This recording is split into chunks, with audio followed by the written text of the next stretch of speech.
I'm here to celebrate you. You've been Oh, Hi, hello, everybody. David. Yeah, I'm Comment here. vas-tu? Ça va, et toi, sinon? Ça va très bien, merci aussi. Alors, je voudrais dire à toutes les personnes qui nous suivent d'abord, pour commencer, qu'aujourd'hui, on va passer de très bons moments. On a un des invités vraiment de qualité. C'est quelqu'un qui est très cher à mon cœur, que j'aime beaucoup. Pasteur Dave. Et aujourd'hui, on va échanger comme ça. Mais le truc, c'est vraiment, souvenez-vous, on est dans la bonne humeur, on est relax. Vous voyez, il est habillé vraiment relax. Pourtant, c'est quelqu'un qui aime les cravates, hein. Croyez-moi, lui, il aime les vestes. Mais aujourd'hui, pour nous, il est sans veste, sans cravate, sans gilet, s'il vous plaît. Non, là, on doit féliciter. Ton Non, affaire Pasteur de Dave, merci gilet, d'être. là, ça va me créer des problèmes.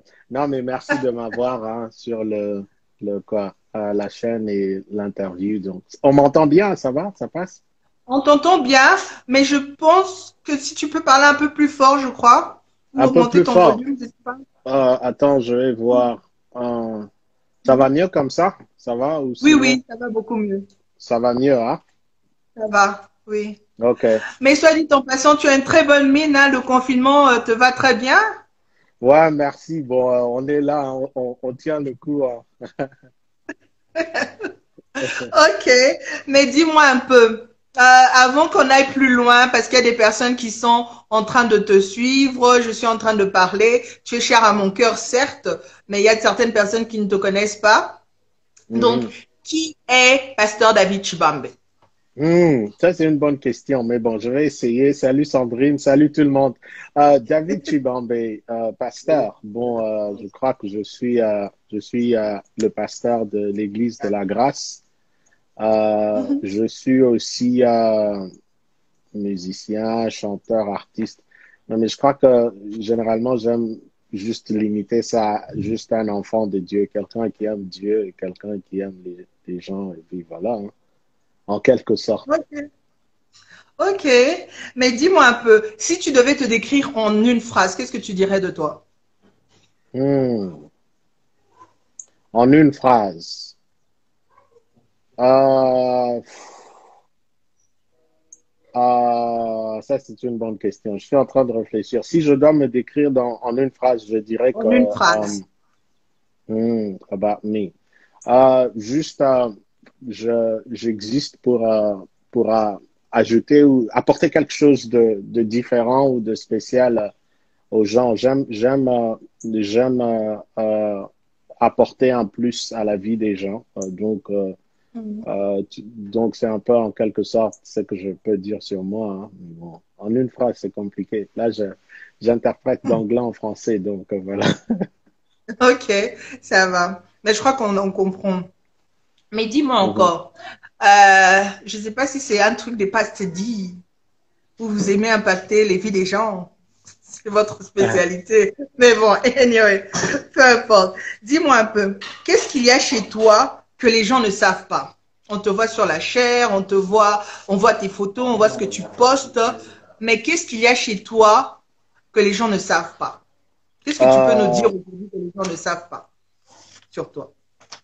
sur moi, que les gens ne savent pas. Voyons. Mhm. Euh, j'ai un côté calme, hein, je crois. Je crois que Ah, beaucoup de ça, gens me voient ah, et des ça. fois, on est souvent devant les gens, on parle beaucoup. Mhm. Et des fois, les gens ne croient pas que des fois, on peut être, après que j'ai parlé à plusieurs personnes et puis j'ai plus rien à dire, hein. Donc, je crois que beaucoup de gens ne savent pas, mais je crois que c'est peut-être ça. J'ai un côté calme et puis voilà. En général, hein, quoi d'autre que les gens ne savent pas. Waouh. Le problème, Mhm. c'est que je peux dire que je suis quelqu'un de très privé Mhm. qui vit une vie très publique. Voilà, je vais mettre ça comme ça. Donc, Ok.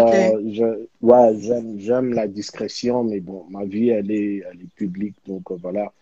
Peut-être beaucoup de gens ne savent pas ça de moi, que je suis quelqu'un qui aime ma discrétion et donc, j'aime souvent être là, pas trop d'attention. Ok. Mais j'espère que tout le monde nous entend très bien. Donc, si le son est bon de mon côté ou du côté de chez Pasteur David, Pasteur Dave, vous pouvez Faites juste nous faire un un, signe pour un nous signe, ouais. rassurer que Vous nous entendez très bien parce qu'après, c'est vos questions que nous prendrons. Donc, juste faites-nous un signe si vous êtes, si le son est bon chez vous. Alors, il y a une question très importante que je voudrais te poser. C'est, tu as plusieurs talents, hein. Tu es pasteur, certes, Mhm. mais tu joues au clavier, tu joues à la guitare, tu chantes. Tu as plusieurs talents comme ça, que tu as mis au service du Seigneur d'ailleurs.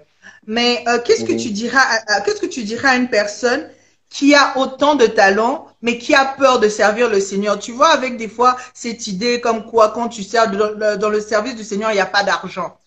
Tu vois la Mhm. crainte là que certaines personnes ont. Qu'est-ce que toi tu dirais à ce genre de personnes?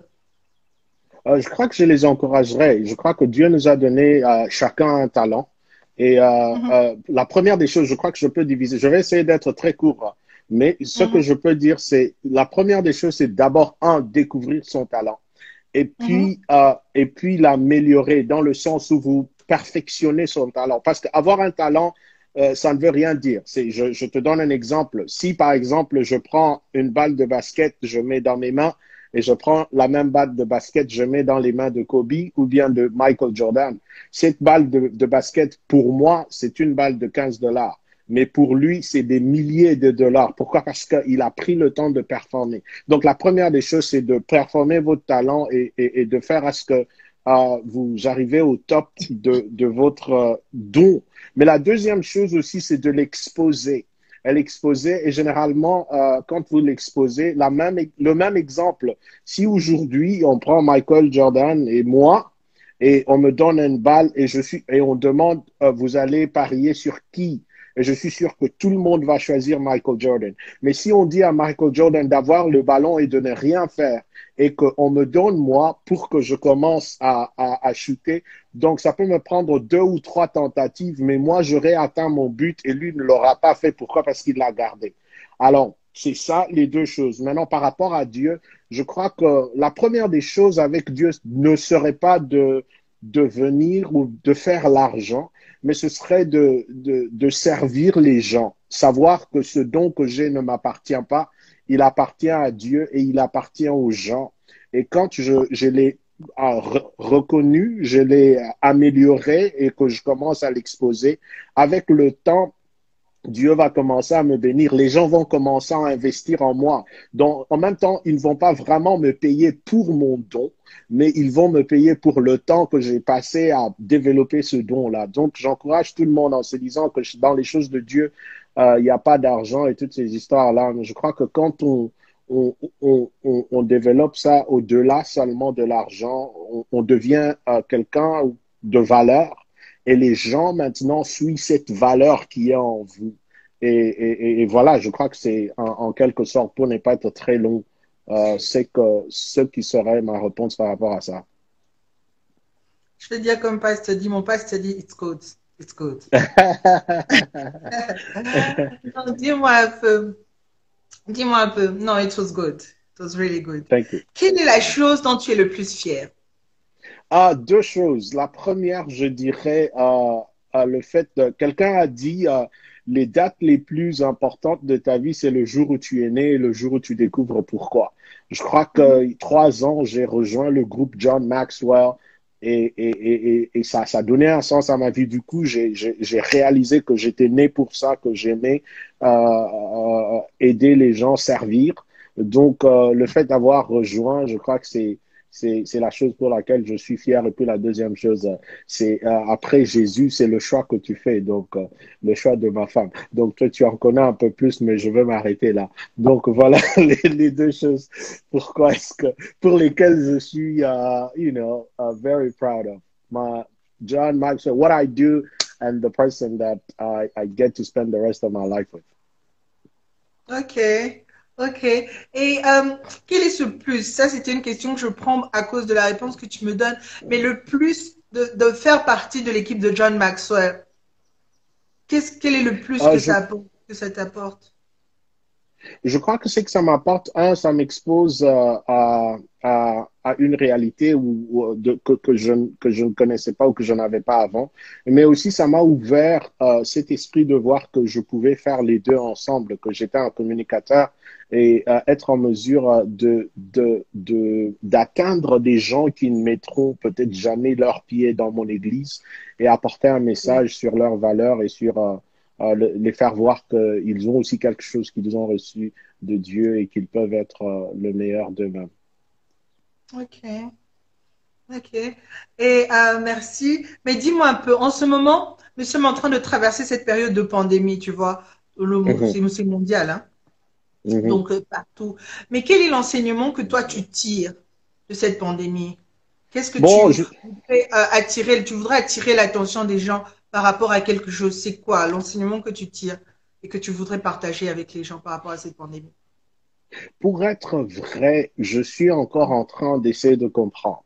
C'est-à-dire que il y a beaucoup de choses qui se passent. On a perdu beaucoup de gens déjà.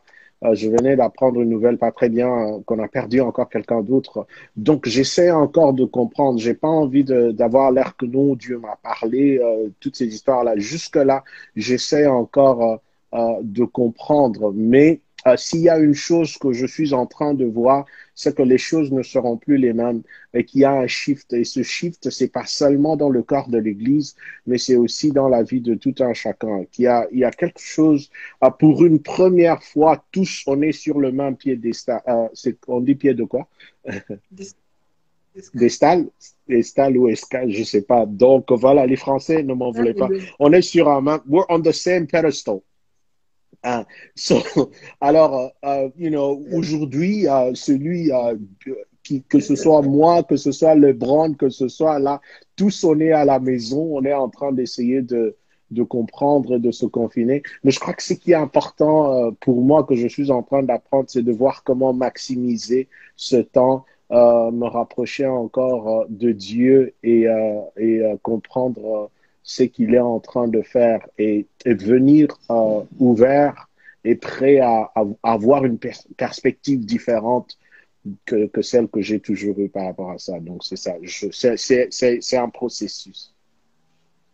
Ok.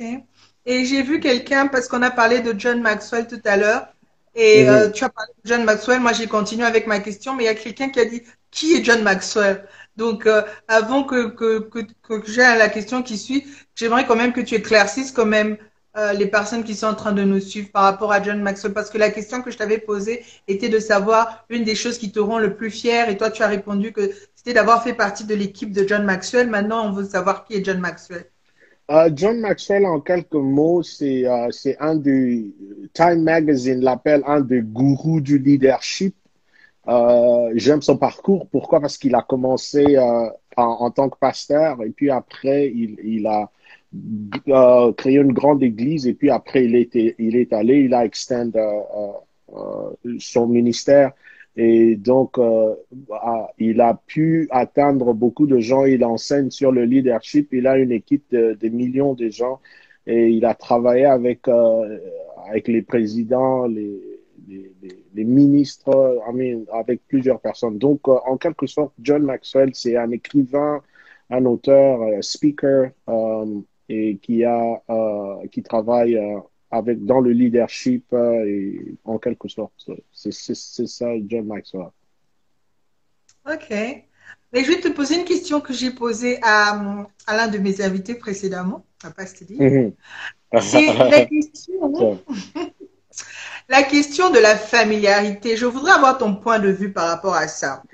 Tu Ouais. vois, quand on dit plus que les personnes rient ensemble, plus elles passent du temps ensemble, surtout quand il en advient dans les églises, le pasteur et les fidèles et tout, ou même des fois hein, entre amis, le fait de passer du temps de rire avec les personnes, des fois les personnes y voient entre guillemets vos faiblesses, si je peux appeler ça comme ça, mais juste le fait d'être familier avec les personnes comme ça crée à la fin que certaines personnes ne vous respectent plus.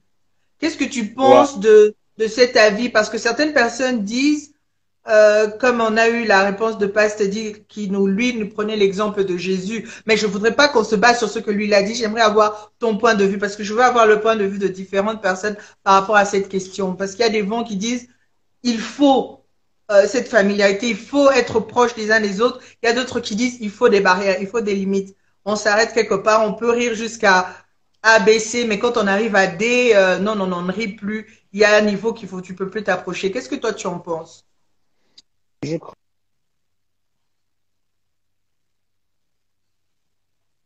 que essaye de m'appeler là, c'est un peu fou. Mais est-ce que vous Ok. saisissez?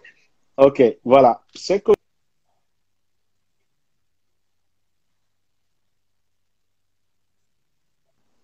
Oui, à un moment, ça flouait un peu, mais maintenant, ça va. ça va mieux. Ouais, il y a des appels qui venaient. Donc, ce que je peux dire par rapport à la familiarité, euh, je crois que ce n'est pas quelque chose de noir sur blanc. Ça a des avantages. Je peux dire que c'est un couteau à double tranchant. Dans le sens que on a besoin d'une certaine familiarité, c'est-à-dire une certaine intimité, une certaine connaissance, et ça se développe, ça a des niveaux. Et je crois que ça a un côté positif et ça a aussi un côté négatif. Et je crois que le côté positif, c'est que vous arrivez à connaître les gens dans leur intimité, vous arrivez à connaître les gens pour ceux qu'ils sont au-delà de tout ce qu'on voit, tout ce qu'on poste sur les réseaux sociaux. Mais le côté négatif, c'est généralement quand on devient tellement familier avec les gens, il y a cette il y a un sens qu'on perd, il y a une certaine valeur que l'on perd si on n'est pas intentionnel. C'est-à-dire que si on ne se dit pas que non, je vais regarder cette personne, quoique je les vois comme ça, comme ça, comme ça, mais je vais toujours apprendre à recevoir quelque chose de... Pourquoi? Parce que des fois, quand on développe cette familiarité, un peu comme Jésus, hein, il rentre dans son village et tout le monde regarde. Premièrement, ils sont étonnés de tout ce qu'il fait. Et puis, deuxièmement, ils disent que non, mais c'est Jésus, n'est-il pas le fils du charpentier? Et on connaît son parcours, on connaît qui il est. Et Amen, qu'est-ce qu'il peut nous apporter? Et du coup, vous voyez, le sauveur du monde, celui qui a ressuscité les gens d'entre les morts, n'était pas en mesure de faire quoi que ce soit. La Bible a dit qu'il a fait juste un peu des petits miracles. Pourquoi? Pas parce que sa nature avait changé, pas parce que sa capacité avait changé, mais la réception, ceux qui recevaient de lui étaient tellement devenus familiers qu'ils se disaient, bon, y a rien, on connaît, il fait ça, il dit ça, mais bon, on connaît où il a grandi. Ah, donc, c'est ce côté que j'aime pas. Alors, par rapport aux barrières, je crois qu'on ne devrait pas créer des murs, mais qu'on doit avoir des barrières, donc qu'on peut ouvrir et fermer quand c'est important. Il y a un certain, there's a certain mystique que you have to keep about yourself, qui va aider les gens to not get too familiar with you, au point où ça ne sera pas abusé. Donc, je sais, ça dépend des endroits où on est, hein, il faut voir comment gérer et ça avec les gens. Donc, c'est ça ma réponse par rapport à ça. J'ai Ok, vu là, quelques il y avait une questions là. Quelqu'un a question. dit Africans. Oui, Mhm. elle est en anglais. Comment est-ce qu'on Ouais. voit des grands ministres qui balancent bien la familiarité, qui ont un bon équilibre par rapport à la familiarité? Je regarde par exemple aux gens de TG Jakes qui mangent avec plusieurs dans le monde et dans l'église, mais, mais yet highly reputable, mais très bien réputé. Ça peut être un problème de Ah, culture, la culture je, africaine. Je crois que le problème aussi, c'est un problème de culture. Et même Mhm, quand on voit, par exemple, TD Jakes et toutes ces histoires, vous voyez qu'il y a une certaine simplicité dans le sens que, vous le voyez avec ses collaborateurs, vous le voyez avec toutes ces personnes autour de lui. C'est vrai. Et quand on regarde, par exemple, à notre culture, c'est une culture totalement différente. Mais une mhm, chose que vous devez comprendre, c'est-à-dire il y a toujours un niveau. Il y a un certain niveau que vous ne pouvez pas accéder mais on croit qu'il est vraiment accédé. Il y a un certain niveau où on ne peut pas accéder. Pourquoi? Parce que ce que je veux dire, c'est ceci. La vulnérabilité demande une certaine responsabilité. C'est pourquoi même quand il n'y a pas cette responsabilité, quand il n'y a pas cet engagement, en anglais on dit commitment. You cannot be vulnerable with anybody. You cannot just commit to anybody. Tu vois, par exemple, le commitment. Tu ne peux pas montrer ta nudité, entre guillemets, à n'importe qui. Tu vois, il doit y avoir une certaine responsabilité pour montrer certaines choses à certaines personnes. Pas qu'on est hypocrite. Juste pour finir, parce que quelqu'un m'a dit que j'avais tendance à répondre des longues réponses, mais juste pour finir ça, c'est pour dire que même Christ n'a pas mis tous ses 12 disciples sur son épaule. Donc, vous allez voir que c'était des degrés. Il a nourri les 5000 et avec les 5000, il parlait toujours en parabole et il expliquait aux 12 les paraboles. Et il n'y a que les trois là, Marc, Jean, Pierre et Jacques, qu'il a amené dans son intimité. Quand il devait guérir la petite fille, il a amené ces trois qui croyaient en lui. Quand dans sa gloire, il a amené les trois. Et quand il avait aussi des problèmes à Gethsemane, il a amené les trois. Et finalement, quand il fallait prendre la responsabilité de sa mère, au lieu de laisser cette responsabilité à ses frères, il a laissé à Jean. Donc, vous allez voir qu'il y a des degrés. Hein. C'est vrai que chez nous, en Afrique, on abuse un peu. Donc, dès que tu me vois en culotte, là, ça devient grave. Et petit néné. Mais je crois que c'est question de culture. Mais même à la culture, il y a toujours une certaine responsabilité qui doit venir avec la familiarité. Ok. Ok, j'ai mis ta réponse.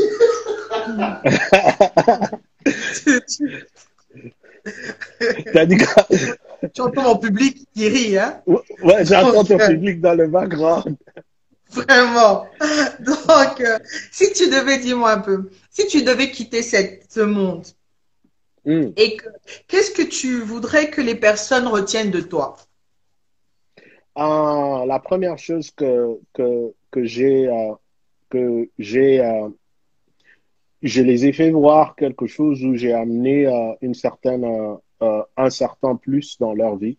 Mon objectif, c'est avec toutes les personnes qui me côtoient ou toutes les personnes que je rencontre, que j'apporte quelque chose, pas seulement sur un plan spirituel, mais sur un plan général dans la vie.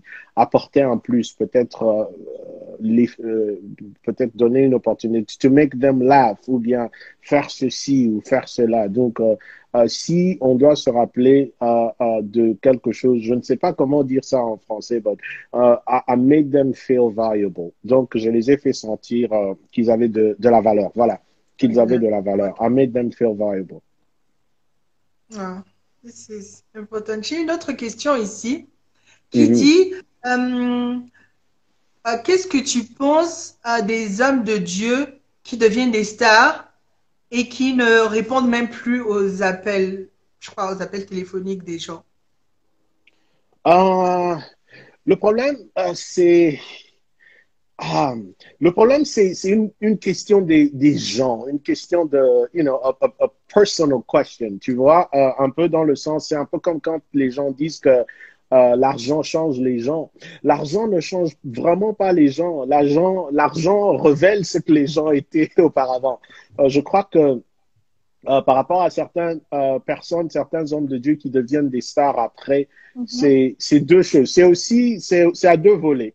Le premier volet, je dirais que bon, il y a ceux qui pensent qu'ils sont arrivés et malheureusement, ça ne fait que révéler ce que les gens étaient.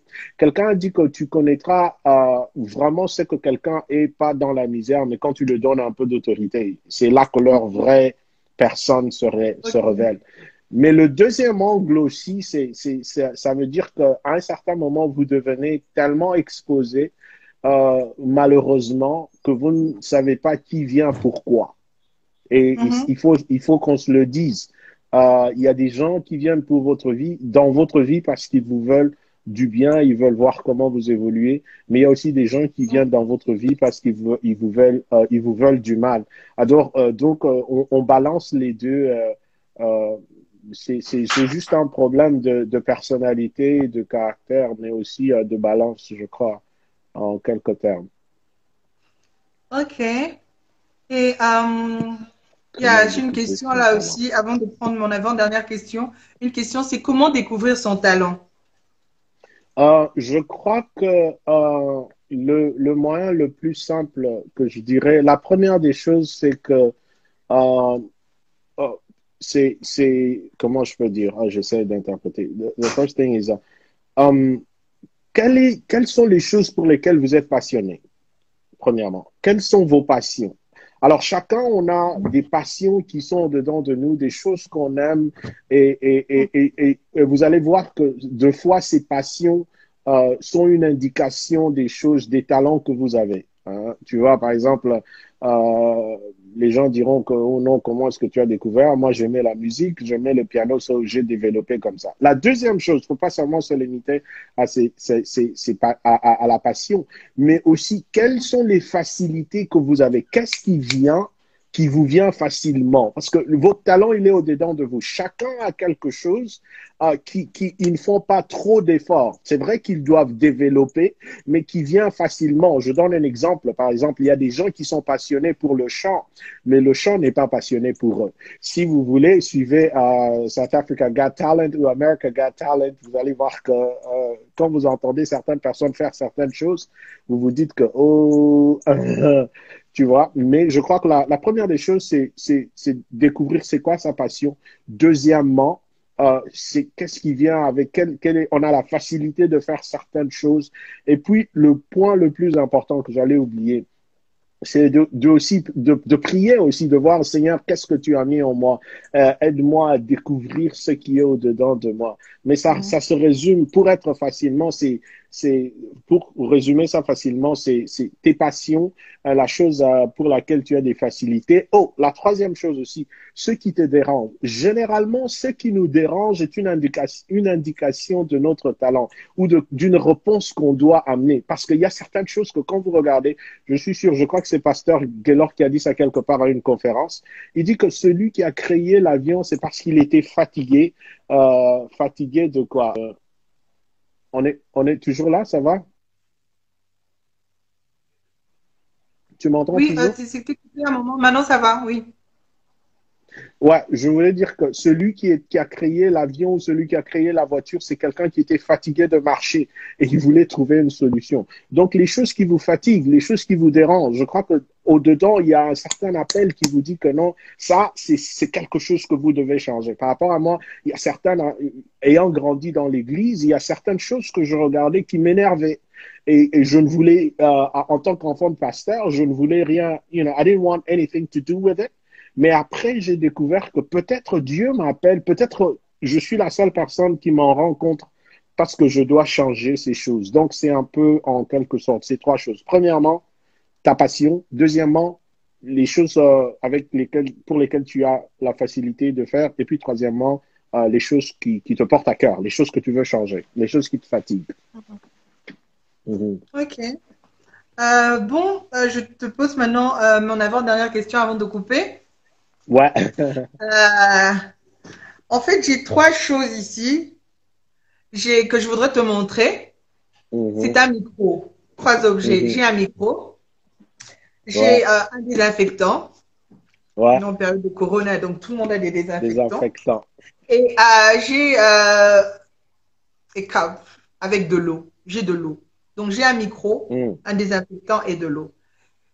Tu peux choisir un de Wow. ces objets et donner un message de la fin, par exemple, mais en utilisant un des objets. Qu'est-ce que tu prendrais Hmm. d'abord? Il y a de Bon, l'eau, de un l'eau, micro. le micro désinfectant. Bon, Hmm. je vais dire, je prendrai la dernière, ce que je prendrai en dernier, je dirais en dernier. Bon, les désinfectants, allez vous désinfecter, c'est Corona. De l'eau, c'est important, lavez-vous les mains. Bon, anyways, mais pour être sérieux, je prendrai le micro. Ok. Pourquoi est-ce que je prendrais le micro? Pourquoi? Euh, Pourquoi d'abord tu choisis le micro et quel message tu peux donner par rapport au micro? Ouais, parce que j'utilise le micro chaque dimanche, mais bon, c'est pas vrai. Mais je crois que par rapport au micro, le micro nous aide à véhiculer un message.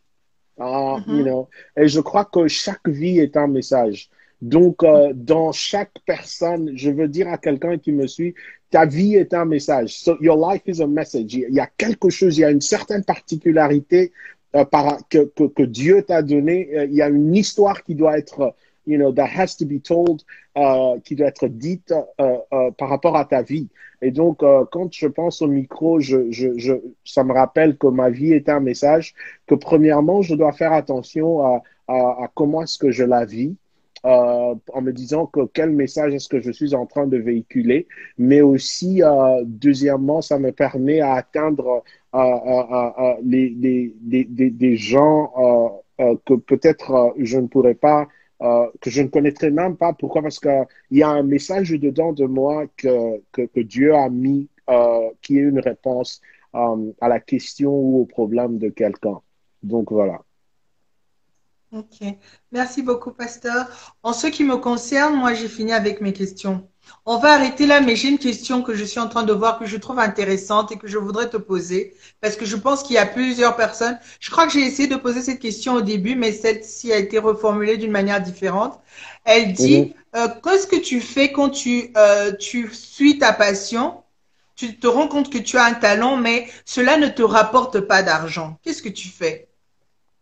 Je crois qu'il faut balancer. Il faut balancer. Pourquoi? Parce que en anglais, je dis toujours, il y a certaines personnes qui ont une occupation et une vocation. La vocation, c'est la raison pour laquelle tu existes. Et ton occupation, c'est ce que tu utilises pour prendre soin de tes responsabilités, to take care of your bills et tout ça. Et certains d'entre nous sont, je ne dirais pas chanceux, mais il y a aussi certains qui se retrouvent dans un endroit où leur vocation et leur occupation, c'est la même chose. Donc, premièrement, quand tu découvres que tu as un talent, la première des choses, c'est de voir aussi c'est quoi ton occupation, qu'est-ce que tu dois faire pour subvenir à tes besoins. Qu'est-ce que un travail, comment je peux dire, un job ou quelque chose comme ça qui peut aider à supporter le temps où tu es en train d'investir dans ton talent. C'est pas tout le monde qui vit de leur talent. Vous avez des médecins qui sont peintres. Ils aiment le faire, ils font cela et tout ça. Et généralement, quand on pense par rapport au talent et l'argent, je crois que tout le monde pense qu'on va vivre de ses talents. Mais je crois que le talent, de fois, il nous ouvre certaines portes, certaines opportunités qui nous exposent. Alors, mon encouragement, c'est ceci. Pendant que tu es en train de développer ton talent, aie une certaine occupation. Tu vois, certains d'entre nous, nous sommes allés à l'église, on n'a pas seulement commencé à prêcher comme ça. On est allé, on a des diplômes. Je fais beaucoup de choses qui n'ont rien à voir avec prêcher, beaucoup de diplômes et tout ça. Mais c'est de vraiment comprendre que je sois à la chaire ou que je sois devant quelqu'un, il y a toujours ma valeur, mon don, c'est d'ajouter la valeur dans la vie de quelqu'un. Donc, je vous encourage, n'allez pas arrêter vos vos jobs. Pourquoi? Parce que vous voulez seulement investir dans votre talent, mais je crois que investissez dans les deux pendant que vous êtes en train d'améliorer. Et je crois qu'avec le temps, au fil du temps, les choses it will pick up et vous serez en mesure de faire soit les deux ensemble ou soit de faire la seule chose. Mais l'important, c'est de comprendre quelle est ma vocation et quelle est mon occupation. Ta vocation, c'est ce pourquoi tu existes, le why. Et puis ton occupation, c'est ce que tu fais pour payer les billes. Hein. Voilà. Ok, mais Pasteur David, merci beaucoup.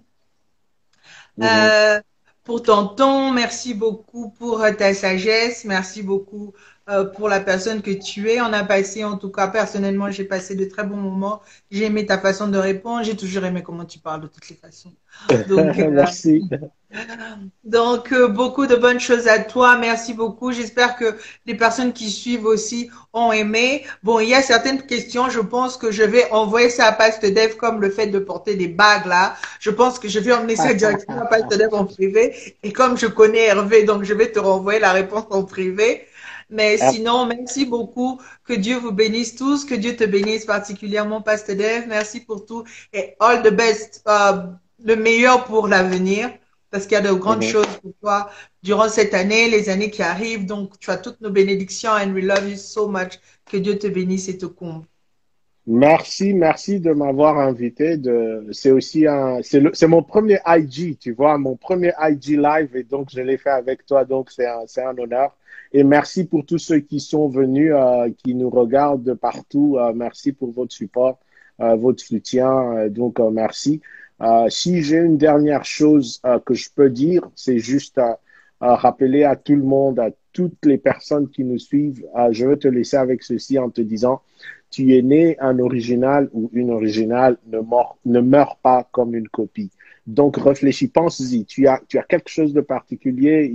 T'as un empreinte digitale qui est particulier que personne d'autre sur les 7 milliards ont au monde. Donc, fais un effort d'être tout ce que tu es, tout ce que Dieu t'a appelé à être et ne meurs pas une copie. Donc, merci, Maman Belle. Voilà. Thank you, thank you, thank you. Thank you. Merci pour tes mots de sagesse.